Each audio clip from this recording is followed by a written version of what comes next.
brought to you through the kind support of the Friends of That's What She Said and Taylor Backus Glass. Support VCTV by visiting vctv.org/support. It used to be great, now it's not so great, but it's still pretty great. Reading. It used to have lights, then it didn't have lights. New with LED lights. Pagoda. Did they really say that? They did not say that. Yeah, they did say that. That's what she said.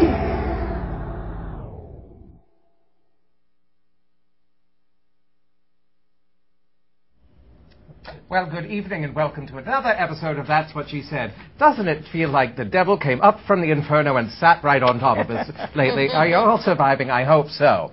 Well, we have some introductions to do, as everyone knows. Well, you should. I'm Jane Street. To my left is... Sheila Harrington, the knitting fool. That's how I do. Ellen Gallagher. I'm Martha Richardson. I didn't get the uniform code for tonight. Someone call in and comfort Martha. She's feeling like an outcast tonight. Tell her how beautiful she looks. And I'm Kira Apple. And we have a oh, look, there's an extra seat taken tonight. We have a special guest because we're talking about baseball tonight, and we have Mike Drago from the, a reporter from the Reading Eagle. And, well, who wants to take it away? Well, should I tell a little bit more about Mike? I think you should. I have a hunch that Mike is someone that almost everybody who is watching already knows. But a little bit of background is that he has been with the Eagles since 1983. He's been in sports all that time, and currently you have the Fightin Phils beat. But you do a lot of other things. You cover scholastic sports. What do you do like in February? Well, February would be high school basketball. I do plenty of that. High school football in the fall, and then in the spring and summer. Okay. Fightin Phils. Do you have a favorite? I mean, deep down. I don't. I enjoy whatever sport is in season, and any level. It's nice to that the seasons change, and you get every few months you get a new sport to write about. So they're all enjoyable, and they all have their good points. And you've been here long enough to watch a generation of athletes rise from one level to the other. Oh, at least. I'm getting close to my second generation. Are you really? I mean, a lot of the high school kids that I covered when I first came here, I'm starting to cover their kids. And that's exciting. When I start to cover their grandchildren, I think I'll know it's time to move on. That's wonderful. We found that with teaching as well. Go ahead. I'm sorry. I was remiss. I didn't remind everyone that we are live, of course, and you can phone us at 610-378-0426. That's 378-0426, or tweet us at @ she tweets to me. So, carry on. Okay. Since we are a panel of women, we would like to see more representation of women in sports coverage. There hasn't been much of that. I mean, yes, there are female sports reporters, but as far as beat reporters, do you know of many? Will we see any? You're talking Major League Baseball? Yes. Yeah. Or, yes. There aren't many, and I know of one in San Francisco who actually went to college with Susan Slusser, covers the Giants, I believe. But there aren't many. I don't know why that is. I know that it seems that more women journalists go into television than into print, at least in the sports world. Well, they look good on television. Well, that's probably a reason. Yeah. Yes, and they're sought after on television, and print not so much. But you don't find them up in the booth covering the game, doing the color or anything like that. I know that the Yankees have a play-by-play announcer, Susan Waldman, I think is her name. Okay. But that's very rare to see that in television or radio as far as play-by-play and color people. I mean, most of your color analysts are former players. Almost all of them are. So that would preclude women from that job. But play-by-play, there aren't a lot in any sports, really. Probably for the same reason that they do come up through the sport itself. To a degree, but women in journalism tend to do more of the reporting than the play-by-play. Mm-hmm. Yeah, they're the ones who always interview the guys at the end of the game and get the nice little comments about what was it that they were trying to do and didn't do, or that they did do successfully, and they all are, yes, okay. As a reporter, reading some of your articles, you use a lot of quotes. How do you remember them all, or what's the technique that you use for that? Well, I don't remember them. I have a terrible memory, so I could never do that. And most reporters, you can either take notes, write them down on your notepad, but most reporters use some kind of a tape recorder. Now you can actually use your iPhone, although I haven't figured that out. But you do record most of your interviews, and then you transcribe the interview after that, and that's how you use the quotes. Who are some of the major athletes that you've interviewed or watched their progress who've impressed you the most with their, not only their performance, but their humanity? Can you think of anyone? Wow, that's a broad question. I know, As you mentioned, I've been doing this 30 years, and I've interviewed a lot of Baseball Hall of Famers, probably almost 24, who have come through Reading at the Hot Stovers or come through the stadium, either as players or managers or to be honored in other situations. Guys like Mike Schmidt and the Phillies, of course, and most of the current Philadelphia Phillies team has come through Reading, and so I got to know, interview most of them when they were young kids, minor leaguers, 20, 22 years old, coming up through the system. That's really exciting, isn't it, to watch them?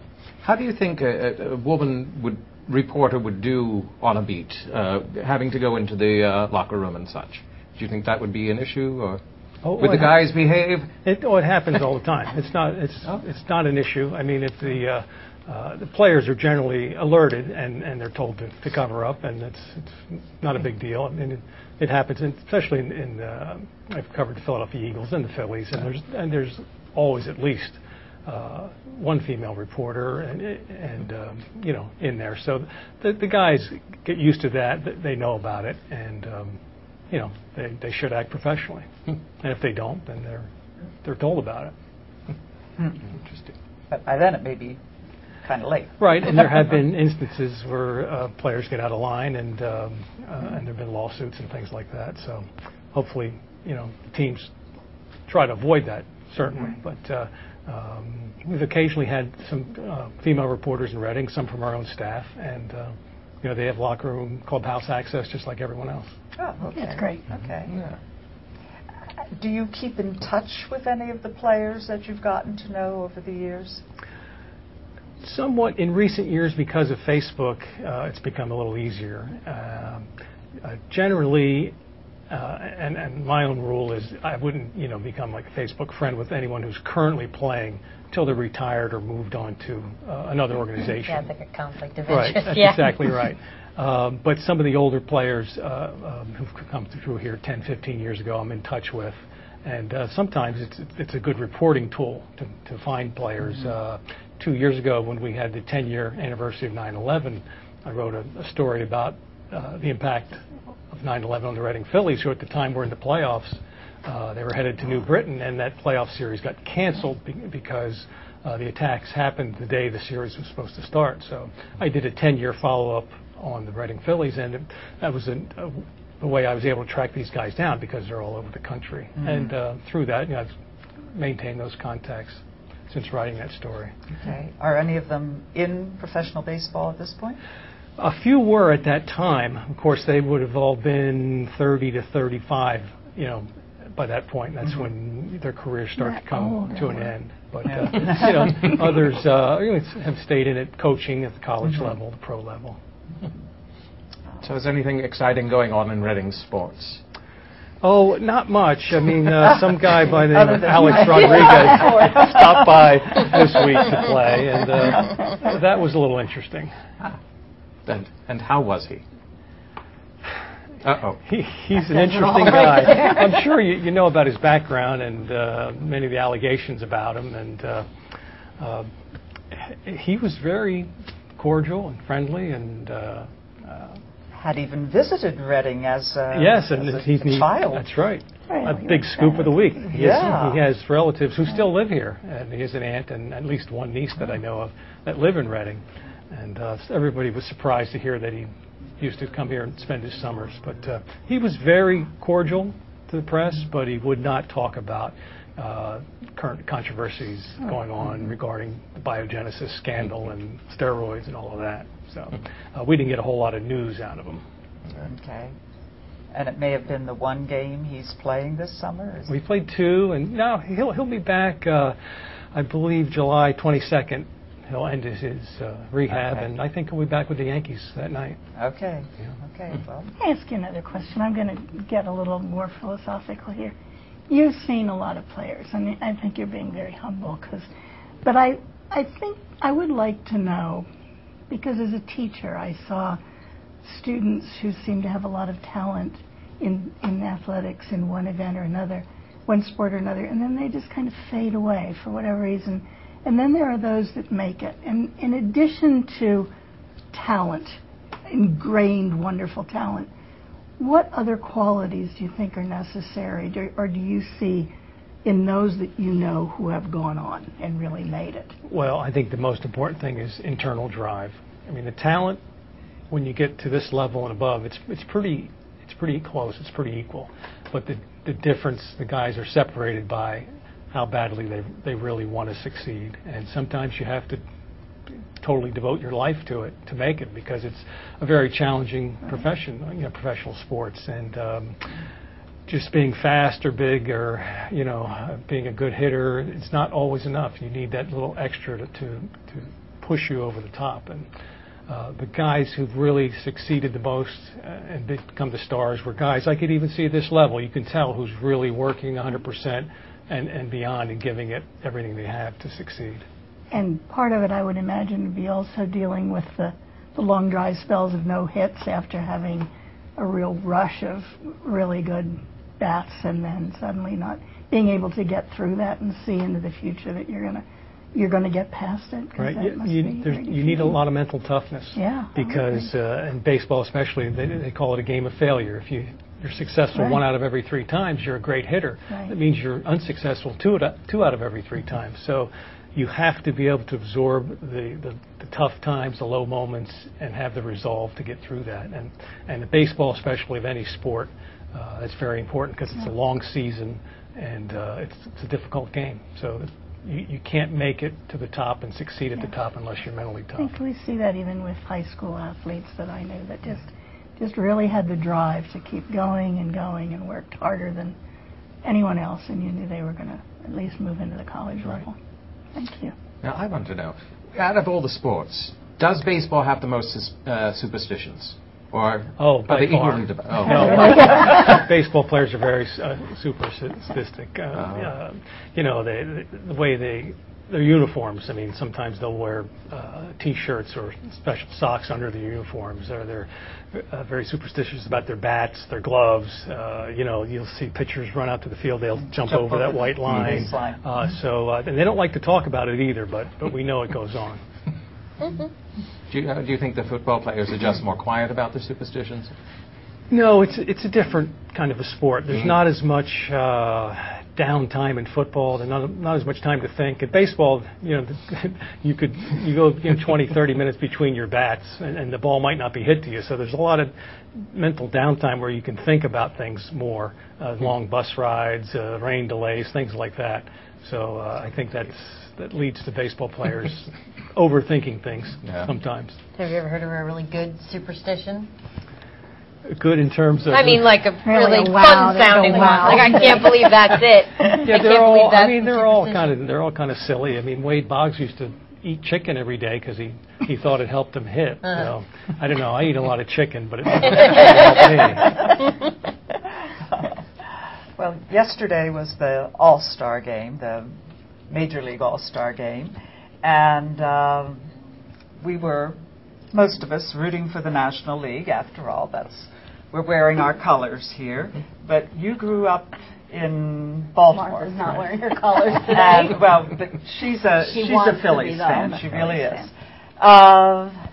You cover a National League team, but you grew up rooting for an American League team. Right. So who did you root for? Oh, last I'm night? still an Orioles fan. It was exciting. They had 5 players on the field, 4 in the starting lineup. So they've been down for a long time. So that was pretty exciting to see them have some good players there. Yeah. Well, and have you gone to Orioles games I this was year? a couple of games this year. Okay. Absolutely. The stadium still looks great, and fans are starting to get excited again. That's great. It's nice. That is a wonderful stadium. It is. It's a great place to go see a It was game. wonderful. Ladies, we have to move on. So, any final thoughts for us or for him? Thank you, Read your Yeah, work. thank you. We're delighted that you were here. Indeed. And, Thank you so much. Keep those articles coming. Indeed. Thank you. Thank you, sir. And Come back again. yes, please join us again. Okay. There's sports all year. We can have you on every time. Come when it's cooler.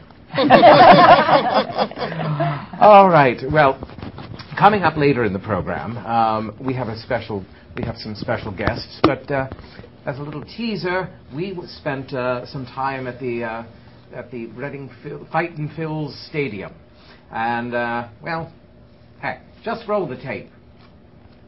Well, here we are. We're at FirstEnergy Stadium, Reading, Pennsylvania.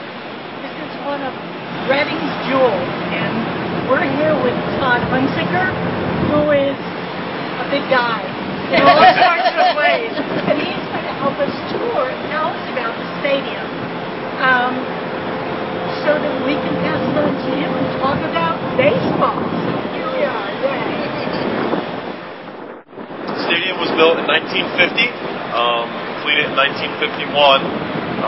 It was originally called Reading Municipal Memorial Stadium as a tribute to our veterans. The dog tag monument down there still allows us to still pay tribute to all the veterans. In 1951, it was not the Reading Phillies, it was the Reading Indians, yes. Hank Greenberg was the general manager of the Indians at that time and was hugely responsible for bringing a team to Reading, and its debut season was the Reading Indians.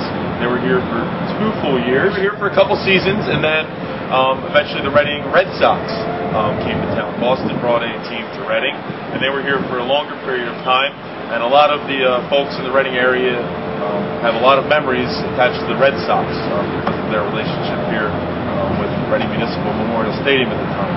Now, in 1967, we started a relationship in Reading with the Philadelphia Phillies, and that relationship continues to this day. It's actually the oldest affiliation between a minor league city and a major league ballpark, a major league team in the entire country. Up until 2011, we didn't have a team store. We had a very small souvenir booth, which really limited the amount of merchandise that we could carry. So having this much larger, air-conditioned, climate-controed team store allows us to bring in all different types of merchandise. So we started here with the Reading Indians, as I mentioned, in 1950. That was our first team. That's Hank Greenberg. He was the general manager of the Indians back then and was hugely responsible for bringing the team here. It always makes me laugh because this, I guess, they got their championship rings here in, what season that is, 1955. But apparently this guy didn't get one because he doesn't look too happy. Look at that guy there. Isn't he a handsome fella? That's right. Gallagher installing Larry Bubba and Mike Drago into the Reading Hall of Fame. Nice coincidence. Here we have elected a camp baseball town, which is just someone who either as a player or as a member of the community just went above and beyond supporting baseball in Reading. And Ruth Hartman is our one queen of baseball now, member of the Cooperstown Baseball Hall of Fame. The other side of the concourse, when we circle back around, is the Phillies history from 1967 up to now. Similar with the years, a great campaigner came in and did all the logos here along the bottom. So people, older folks can reminisce and younger folks can learn a lot, about the history of Reading and baseball. We didn't want to mess up the classic ballpark. It's probably one of the rare times where anyone's done a stadium renovation where there really weren't any complaints at all. As if you're an older person who's been coming for a long time, you still have the same view. I mean, if you looked at this before the renovation, it looked pretty much the same. We added the padding on the outfield wall just for the players' protection. But other than that, it's the same view. younger people obviously like it because when we get to the plaza, there's a stage where we can have concerts, non-game day events, things like that. What's wonderful about the minor league teams, they have so much going on. And just at every park I've been to with the minor league, it's been a fun time. Carefully, this is Steve's there. Yeah. Can I get you a bag of sunflower seeds? Might not be the cleanest. Baseball players are not the cleanest young men out there, so I apologize for any. I'm used to being around dirty men. That's true, I am. I want to remind you that the number to call is 610-378-0426, or tweet us at @She Tweets to Me. I just wanted to mention our table here. Ellen has brought in numerous baseball memorabilia, and our producer Jamie has brought in his favorite bat, signed by Joe McEwing, which is his favorite player of all time. Ellen, would you like to tell us a little bit about what's going on here? Well, this is just a lot of different things, and mostly old things, as you can tell. This glove right here, well, it doesn't have a whole lot of padding in it, and it wouldn't be something that you would want your little kids to start out with, although it's small enough for their hands. And is there something a mummified hand in there? Is there what? A mummified hand in there. No, but All something you may have noticed is that there are only 3 fingers. The glove is kind of mummified. But that's because you're supposed to put 2 in the one place. It holds them together so that you can catch better with that. This is a Phillies hat from the 70s. As you can see, I'm not Phillies promoting here, but it just seems that for our situation it's good. A baseball card for a Hall of Famer wearing a suit, and it happens to be Connie Mack. And a Steve Carlton bobblehead, and a World Series pennant, and an old-timers ball, signed by people that I remember and liked a lot, although I can't find any Hall of Famers on there, but really neat guys. But I do want to tell you something about why I'm wearing this particular jersey. And if I can show you, it is signed here, and it's signed by one of my favorite Mets who then went on and played for the Phillies, Tug McGraw. And those of you who know anything about the Tugger, he was quite a character. And the day that we went to have him sign this shirt, we were in a long line, and finally got up there, and he looked at the shirt and he said, I think I actually did wear that shirt, because I'm sure there are lots of them that they are given to sign that were made just for that purpose. And as he was signing it, I said, I have a goat named after you. And he looked at me and he said, oh, I hope he's horny. So I had to wear this shirt tonight. We've just learned a new side of Ellen. Thank you. And now, as a diversion from baseball, perhaps, we, as you know from our last show, we have a Saturday breakfast to discuss the upcoming show, and Kira was not able to join us. She was otherwise engaged. So we assigned her with the topic of coming up with this week's surprise topic. So my surprise topic this week is that Kira has a surprise topic. Hooray! So, Kira. Well, it has nothing to do with baseball, but it does have to do with ladies. It's summertime. It's movie time. A lot of big blockbusters just came out, Pacific Rim, things like that. A couple of months ago, though, I read a really interesting article, very sad article, I thought, about the state of women in movies and how at that time, aside from Before Sunset by Richard Linklater, there were no movies with a female main character in them out at all. And then The Heat was going to be like the next one, which just came out. So that article also mentioned something called the Bechdel test. And I didn't know. I thought that might be an interesting thing for us to discuss. I don't know if you have ever heard of it, but it's a test for, women's presence in movies. And it's got 3 rules. The first rule is that it has to have 2 named female characters, 1, who speak to each other, 2, about something other than a man, 3. And that's it. That's the only rule that it has to pass for a movie to pass the Bechdel test. 3 rules. So...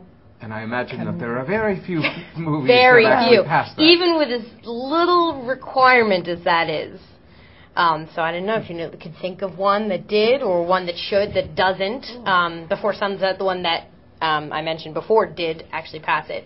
Because there was a conversation between 3 women in a kitchen at one point. Now, is it never throughout the entire film do they talk about a man, or just... No. Just they have to have at least one conversation between them that does not involve a man. That has nothing to do with men whatsoever, you know. Film and Louise. Yeah, that's probably a really good one. Yeah. The one I remember is Matilda. Miss Honey and Matilda talk about books. They talk about books and Matilda's family, but not about a man. Ladies? Well, I'm not a big movie goer recently. However, I'm thinking of one that I saw with, and I don't know the name of it, set in Ireland. Angelica Houston played a very, very impoverished woman who had a booth in a market. It was a wonderful woman's role, and I can't think of the name of it, but she would go to market with a stall, and she was selling whatever she could find to sell to support her family. She was very much in love with her husband, but wasn't bringing a lot of money in.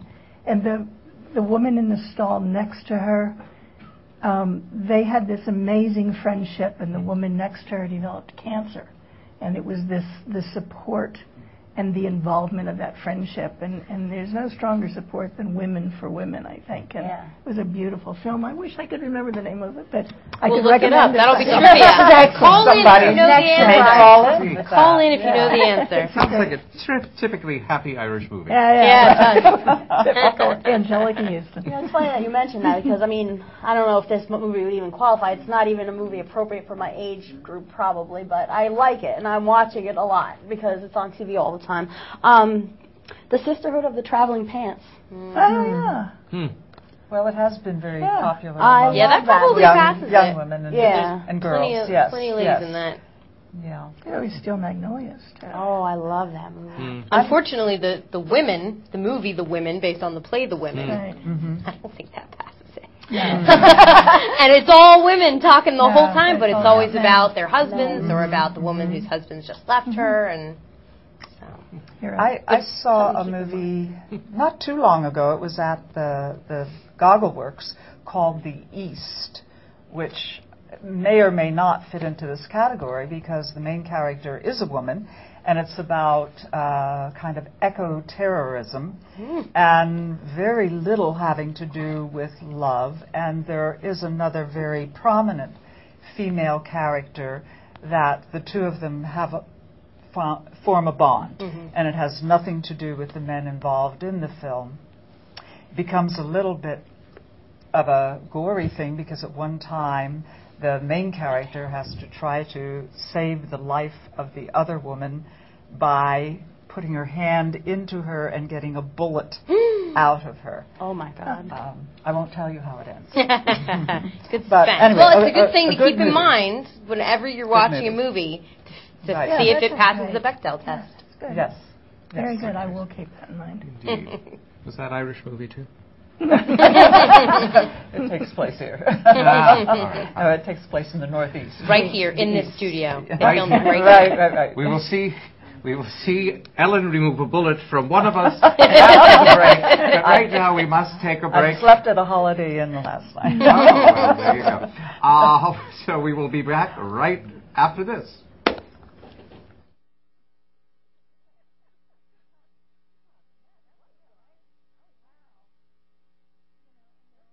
You're watching bctv.org. Be informed. Be involved. Be a member. For membership information, go to www.bctv.org/support/membership. For other stories and information, go to bctv.org. This is the home clubhouse. So this was renovated. When you get in there, you'll see that for 25 men and 5 coaches, it is, a pretty small area. Compared to a lot of the newer ballparks, it's still not as large, but it's hard to believe it's large. It's probably a third larger than it was. The team's playing in Trenton tonight, right? They'll be back late night tonight, so our clubhouse manager is getting everything ready for them returning. They were talking yesterday about Darren Ruff getting to Philadelphia Saturday night. Would have been too late for him to play then. They said he got the late call. And so my question really was, how did he get from Allentown? Did they send a limo? Did he? They drove him. Well, no, that's a great question. Generally, there'll be a our player personnel person will be in charge of all the transportation. Okay. Sometimes there's a car service. Sometimes it's an intern. If it's a last minute thing, it could be an intern driving him in a vehicle. What's nice is, as a fan, as anyone coming to the game, if you remember, there used to be separate entrances everywhere. So if you went to the season ticket holder gate, you sat in your seat and you left the same gate. Now everyone pretty much comes in. 95% of people come through this entrance here. So if it's a 7 o'clock game, let's say, from 5 to 6, it'll be food specials, drink specials. There'll be a band on stage. They can just plug it and go. And then that's sort of the hub of everything, right through one area, rather than funneling everyone. So you feel more of a sense of community here. Not too glamorous, but this is the batting tunnel, the same batting tunnel that Ryan Howard and those guys train in every day.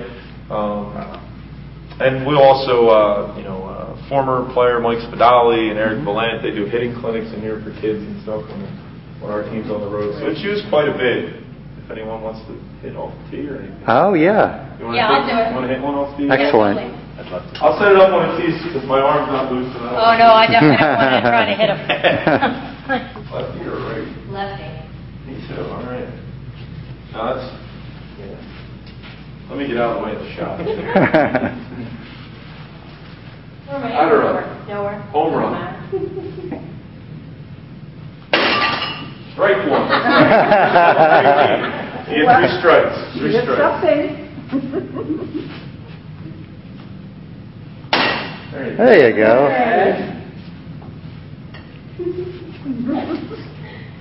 Anywhere but at me. Yeah. A little higher. Yeah. Terrible. A little higher. Hit the top of the ball. Hey! Line drive. Right at the second baseman. Jane's a righty. Righty. Right.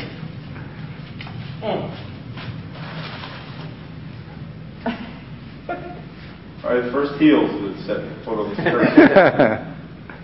What do you tell the boys about that? What is airways? Normally I have glasses on. Woo, Jane. And I'm out.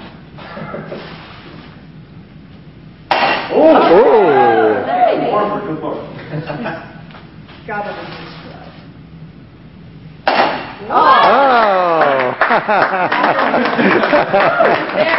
Very nice. Don't mess with me, fellas. I see you're sporting the Utley jersey. Yes. Favorite Philly? He's rather a charming gentleman.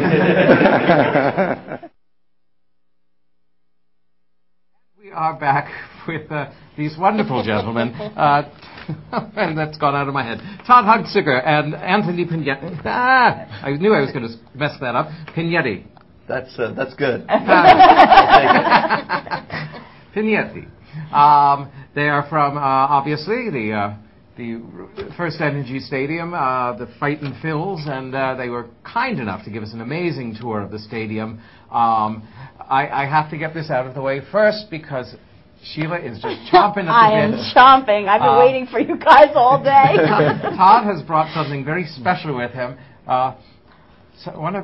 They have ostriches, as you know, or if you didn't know, they have ostriches. By the way, the number is 378-0426 @ she tweets to me. Now that little bit's done. Sorry, it's the heat. It's just killing my head. So Todd has brought with him one of the ostrich eggs. Now we're told it has no babies in it, but it's large and shiny, and Sheila is just beside herself. I've been dying to see this egg all day. We can certainly pass it around. If there's a little condensation, it was in the refrigerator. Sure. Wow. We'll take good care of it. Oh, wow. That was heavier than I expected. It's heavy. They're it looks heavy. one of our two ostriches. Our two ostriches are Ruth and Judy. We certainly love, one of them named after State Senator Judy Schwank, and the other Ruth Hartman, our queen of baseball town. And Ruth, the ostrich, that is a egg layer. Not every ostrich lays an unfertilized egg, but fortunately Ruth is that type of ostrich. And this is her sixth egg that she has laid this season, and that one was just brought to the world on Monday. Alex Rodriguez came to town, and Ruth, celebrated with her sixth egg. Are they regular, like every 3 days or something like that? It's a great question. We're about to release a Kids Club contest to predict the date of the next egg that should come. Exciting. Thank you. What a cat. What do you do with that? But no, the first egg she ever laid was at our Junior League of Reading Touch-A-Truck event with many kids and families right there. It was the first time we had seen that. To be honest, it was a bit horrifying at first because we didn't know what was coming at the end. We thought there may have been an issue with her, and thankfully, once the egg appeared, all was well with Ruth. Cluck? She did more than cluck. It was, females can probably relate better, but just to ease your mind about her pain, though, the ostrich egg is certainly one of the largest in the world. But when compared to the size of the bird, it's actually one of the very smallest. The ratio of the egg to the bird. If you think about the size of a chicken egg compared to the size of a chicken, this is certainly a large egg. About a 3-pound egg, equivalent to about 12 to 16 chicken eggs. But it's the world's largest bird, so a little bit less discomfort, I would imagine. But you wouldn't know on that day. That was on May 4th, was her first egg, and we all celebrated. And Judy still is eggless. Judy is still eggless, and it's interesting. The humans, the namesakes, Ruth Hartman certainly likes to remind Senator Schwank that Judy the ostrich has yet to lay an egg. So we're rooting for them both. What do you do with the eggs? The first one that came, the team was on the road, so just internally within the office, we made some scrambled ostrich egg. You did? We did, yeah. It's there are a lot of myths and misconceptions about ostriches in general. A lot of people ask me, do they spit? Don't they stick their heads in the ground? We were there. A lot of myths about ostriches, and a lot of people aren't familiar with an ostrich egg. So a lot of great questions from kids and families. And what I tell people is really it's very similar to a chicken egg, but you can't crack it on the bowl. It's one of the strongest eggs in the world. So you actually have to use a drill, power tools, to create a hole. If we dropped that would not break. Probably. Would you like to? No. We haven't. I don't want it up. We're going to have Anthony stand on the egg before we say goodbye tonight. Oh, wow. All right. We'll see if that. Wow. We haven't done any tests of its strength yet. Maybe we should get ready to put something down in case we're the trash. But once the yolk, once the mixture inside comes out, it's really quite similar to a chicken egg. There's just way more yellow yolk and way more clear. But it looks the same. It cooks the same. It just fills the whole frying pan. Wow. That has to be and it tastes, to me, it tastes like chicken egg? no difference than a chicken egg. Tastes like chicken. Now, if you remember, Anthony, she laid one of her eggs just a couple days before our annual morning game, which is played at 9:30 a.m. We opened the gates at 6 a.m. So we invited fans on that day. WEEU had a caller contest for someone to go behind the scenes and cook the egg. So we had a wonderful woman come in and help the crazy hot dog vendor cook the egg, and we let fans sample it, and the reaction was similar, was that it was really no different. Some claimed it was better, but we'll go with at least as good. Well, I got to say that one of the things that really struck me when we were out at the stadium, I mean, your knowledge of the places and the team and the whole experience is amazing, but what really struck me was your personal love for these birds. You were, and it seemed them for you. There seems to be a really strong bond between you and the birds. Well, I think everyone in the front office, there was. I was the one that raised my hand at a meeting when someone asked who wants to make the first call about these ostriches to see if this is possible. And since then, it's been a tremendous journey for all of us, really. I am a former science teacher at the middle school level, which certainly doesn't qualify me as a zoologist or anything close to that.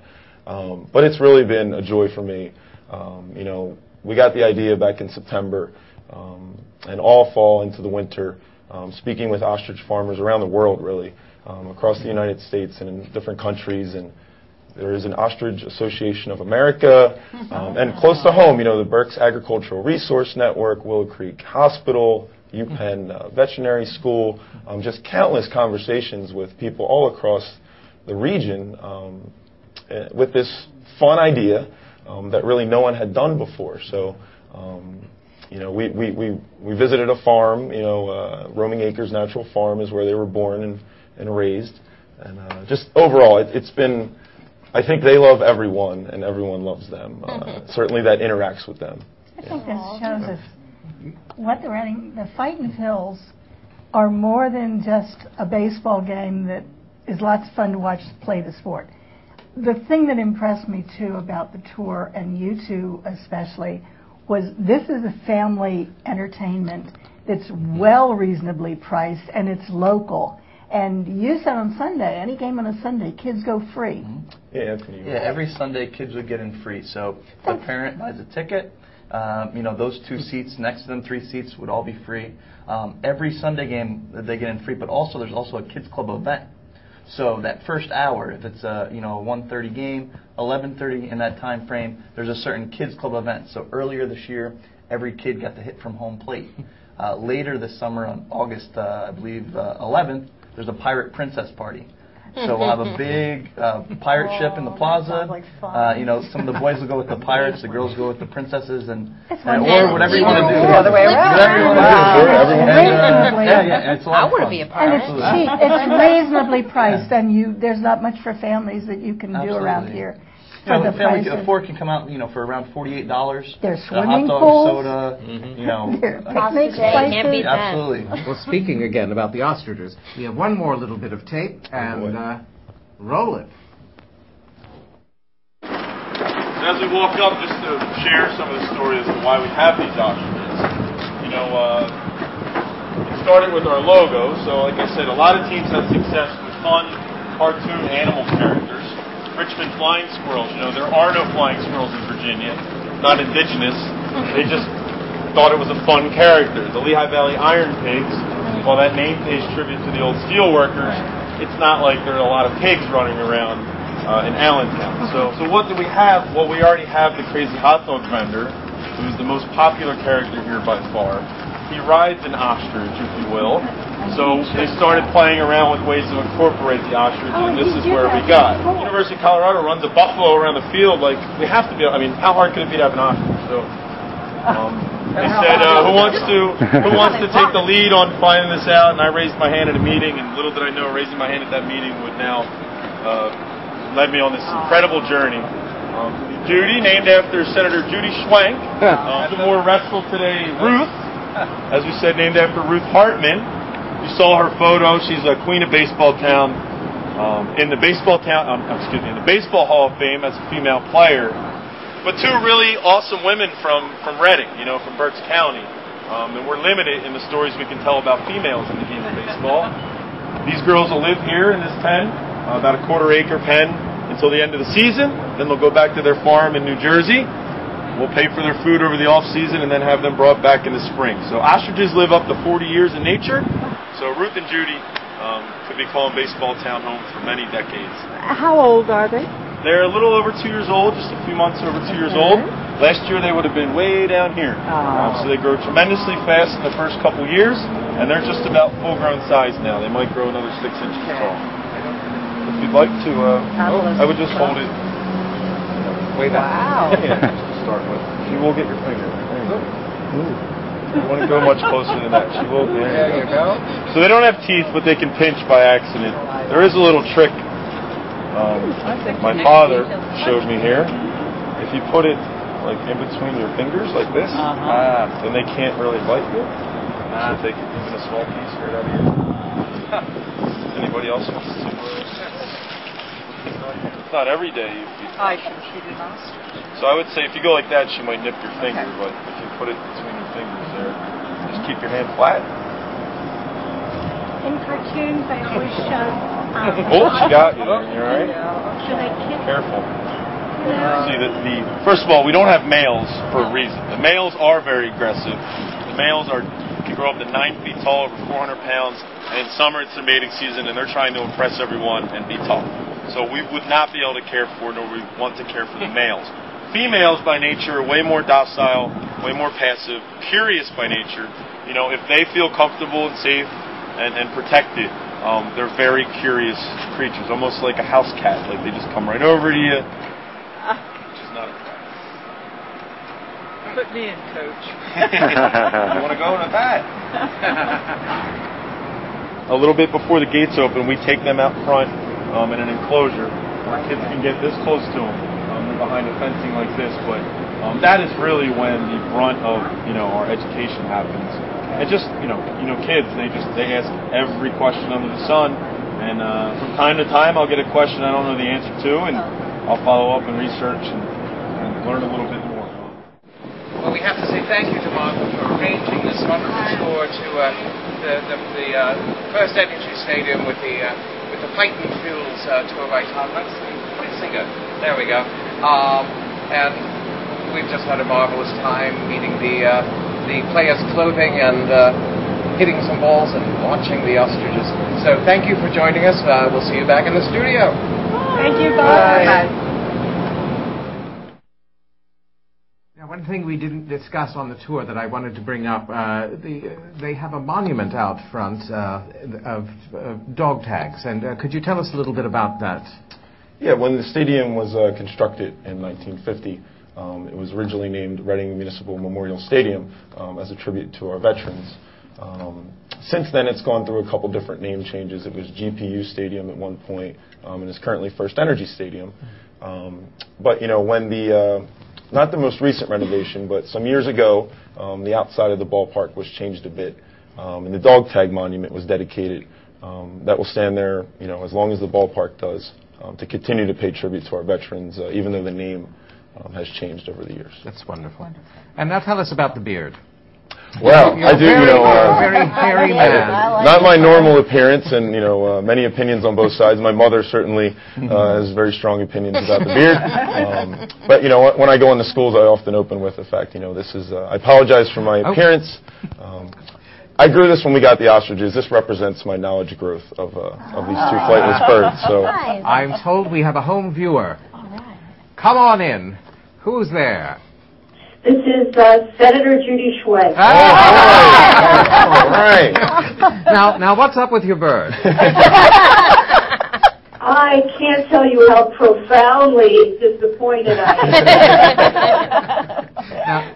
Now, we hear you're an ostrich expert, so... I am not an ostrich expert, but an ostrich admirer, yes. They are beautiful things. So do you and Ruth have any money on this, or? Ruth and I are very good friends. I have long admired her, and we talk and we joke. She's been throwing it up to me about the fact that I've been barren. And I should interject. There was one egg that we found in their pen that was laid before anyone had arrived that day. So, there was an assumption made that egg came from Ruth. Secret egg. Now, but there's not 100% certainty. So, just to give you some ammunition there, Senator Schwenk. To do a DNA test. I can't even ask for a paternity test. Indeed. We thought maybe we should come up with a cheer for Judy, and we've kind of thrown some ideas around, and I think our best one was... Judy, Judy, Judy, raise your leg and lay an egg. I like that guy. Imagine an entire stadium chanting. I've enjoyed your program. I certainly want to commend the Fightin for the outstanding job they've done with the Ostriches. They are so well cared for. And every time I go to a game, when I see all those little kids looking, and talking to those Ostriches, I feel really good about it. It was a very neat idea. Well, and if I may, just thank you, Senator Schwank, because without Senator Schwank's office and her ability to put us in touch with a lot of folks in the agriculture and ostrich business, if you will, we would not have been able to accomplish that. So it is, we're very glad that she was open to the idea of lending her name, and we're very proud of Judy. And Judy is taller than Ruth as well, I should say, in real life and in the animal kingdom. There you go. Thank you so much for calling in. You bet. Thank Good night, you. guys. Good night. Oh, my goodness. Well, that was exciting. Every day you talk to the senator. Well, there you go. Can we ask about what you're wearing? Sure. It's not... Yeah. Absolutely. Well, before you get, this is a tribute to the crazy hot dog vendor, who is by far the most popular character with our kids and many adults, myself included. I might be one of the biggest fans of his. I got excited and I laugh every single time. In the 10 years, this is his 10-year anniversary. So the team wore this a couple years ago as an on-field jersey on one of our kids' club Sundays, which are very, crazy hot dog vendor related. So I purchased one. I was such a big fan. And then Anthony is sporting our next what'd you say? Not our regular jerseys, but a featured jersey. Yeah, for one of our featured jersey, July 25th, which is our next home game, a Thursday. We're going to celebrate Christmas in July at the ballpark. So all our players will wear these jerseys, and then as soon as the game's over, 25 fans will win the jerseys right off the players' backs. Oh, cool. So it'll be pretty neat. First time we've ever done Christmas in July. Yeah, so no raffle or auction, just 25 absolutely fans. free. You come out to the park and you have a shot to win one of those Santa jerseys. That's great. Yeah. Very cool. Go in for my birthday. I had asked you this when we were touring, and so I know the answer, and I think it's a wonderful thing.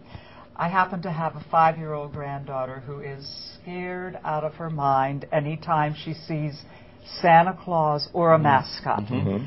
And I was happy to find out that you have found a way to work with children who have those problems. Right, and we're always cognizant, of mascots aren't for everyone at the adult level or the young level, and there are some phobias. On the other side of things, let me just say we have had some autistic classes in where the mascots and the fur has been such a positive thing to open up some children in their comfort level. But on the other end, certainly there are some people who have some fear, and when that's brought to our attention, we absolutely invite them. If they're willing to take, some baby steps. So my father, my 62-year-old father, Tom Hunsicker, works regularly as Change Up the Turtle, and he is, definitely one of our longest working and most talented mascots. And he has worked with several children who have come in, met him as the person, and then he will slowly transition into showing them the costume. If they're willing to put on the shoes or something like that, to try to break down the fear a little bit. And sometimes it takes time, but there was one particular student in the Wilson School District who went to do an assembly, and he would not even be in the room that the assembly was held in.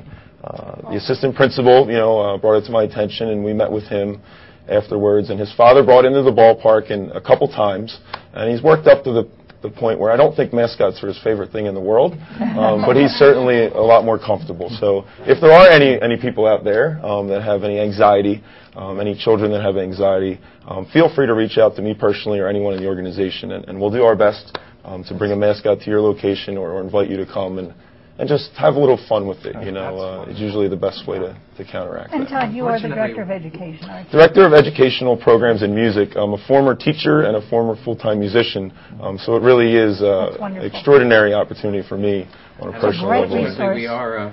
We are running out of time. Oh, boy. This one went by really quickly. It did. Now we know July 25th is the Christmas in July. Christmas in July. 8-game homestand. You should go see that. Do any ladies have any upcoming events that you want to throw out there quickly? I'd just like to encourage people to come to Reading for the Friday night concerts at the band shell, for the Wednesday luncheons in the Sovereign or in the center in Reading.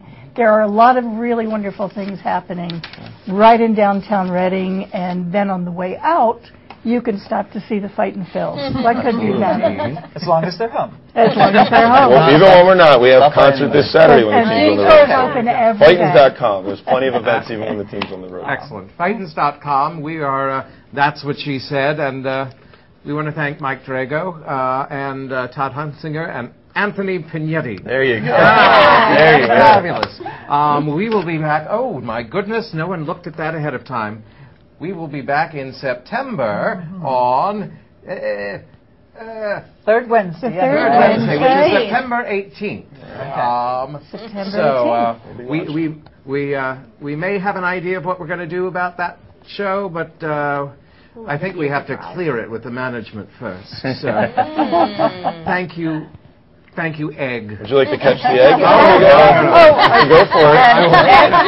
Ellen, can catch the egg. Oh, want to catch it? No. I can step on it.